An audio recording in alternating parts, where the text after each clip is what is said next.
NS best knowledge. जय हिंद साथियों, subscribe कीजिए एनएस बेस्ट नॉलेज को। साथियों, आज हम आपको बताएंगे कि कोविड-19 महामारी के चलते सरकार ने जो बोर्ड परीक्षाओं का 30% सिलेबस कम किया है, उसमें कक्षा 12 की अंग्रेज़ी में कौन कौन से चैप्टर्स हटा दिए गए हैं। तो चलिए शुरू करते हैं बिना किसी बकचोदी के। प्रिय छात्रों, जैसा कि आप जानते हैं कि कक्षा 12 की अंग्रेजी को दो भागों में विभाजित किया गया है। सेक्शन ए के अंदर है prose, poetry, the play, merchant of Venice, जिसका नेम है, short stories, figure of speech. ये सभी चीज़ें जो हैं सेक्शन ए के अंतर्गत आती हैं। और सेक्शन बी ग्रामर, एसे, रिटिन, अनसीन पैसेज, ये सारी चीज़ें सेक्शन बी के अंतर्गत आती हैं। चलिए सेक्शन ए के प्रोज में क्या क्या आपको छोड़ना है वो हम आपको बताते हैं। तो इसमें chapter number 3 the secret of health, success and power, ये चैप्टर छोड़ना है। Chapter number 5 I am John's heart, ये चैप्टर भी आपको छोड़ देना है। अब सेक्शन ए के पोइट्री में बात करते हैं आपको कौन कौन सी पोएम्स छोड़ देनी है। तो poem number 3 from an elegy written in a country churchyard, poem number 6 la belle dame sans merci, poem number 9 stopping by woods on a snow evening. ये तीनों पोएम्स आपको याद नहीं करनी है, ना इनकी एक्सप्लेनेशन करनी है, ना सेंट्रल आइडिया याद करना है। ये पोएम्स आपको छोड़ देनी है।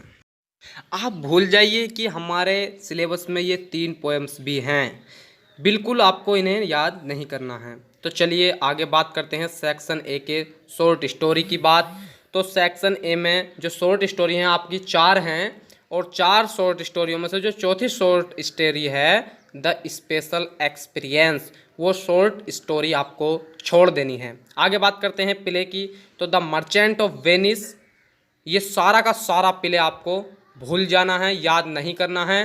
पहले लॉन्ग क्वेश्चन आता था इससे प्ले से, द मर्चेंट ऑफ वेनिस नामक प्ले से एक लॉन्ग क्वेश्चन आता था, वो आपको अब नहीं करना है, भूल जाइए।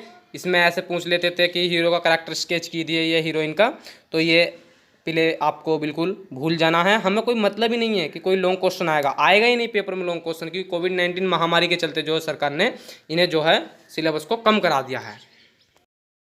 अब बात करते हैं साथियों सेक्शन बी। सेक्शन बी में जर्नल इंग्लिश जो नवा क्वेश्चन आता है, देखिए पेपर भी 2 भागों में बटा होता है, सेक्शन ए और सेक्शन बी। तो सेक्शन बी में टोटल ग्रामर से रिलेटेड आता है। तो इसमें आपको direct and indirect, synthesis, transformation, syntax, और क्वेश्चन नंबर 10 में एंटोनियम्स, साइनोनियम्स, होमोफोनेस, ये सारी चीज़ें जो हैं आपको भूलनी नहीं है, ये याद करनी है। देखिए सरकार ने आपके सेक्शन ए से ही कम किया है, जो भी कम किया है सेक्शन बी में कुछ भी कम नहीं किया है। और सेक्शन ए में जो फिगर ऑफ स्पीच आते हैं वो भी आपको याद करने हैं, वो छोड़ने नहीं हैं, वो भी सरकार ने याद करने के लिए छोड़ दिए हैं। और देखिए सेक्शन बी में ये वोकैबुलरी का ये था, one word substitution, idioms and phrases, ये भी आपको याद करना है, भूलना नहीं है। क्वेश्चन नंबर 11 आता है हिंदी टू इंग्लिश ट्रांसलेशन आता है। ये क्वेश्चन नंबर 12 ऐसे रिटन, देखिए ये 12 नंबर का होता है ऐसे, तो ऐसे आपको छोड़ना नहीं है, करना है। क्वेश्चन नंबर 13 अनसीन पैसेज, इसमें आपको कोई भी एक ऐसी कहानी दी होती है जो आपने किताब में ना पढ़ी हो और उसमें से आपसे क्वेश्चन छटवाता है, वो आपको उनका उत्तर देना होता है इसमें से देख के। तो उम्मीद करता हूँ दोस्तों आपको वीडियो अच्छी लगी होगी। आज ही चैनल को सब्सक्राइब कीजिए एनएस बेस्ट नॉलेज। अपनी इस वीडियो को शेयर कीजिए अपने दोस्तों के साथ, जिससे आपके दोस्तों को भी जानकारी प्राप्त हो सके। जय हिंद, जय भारत।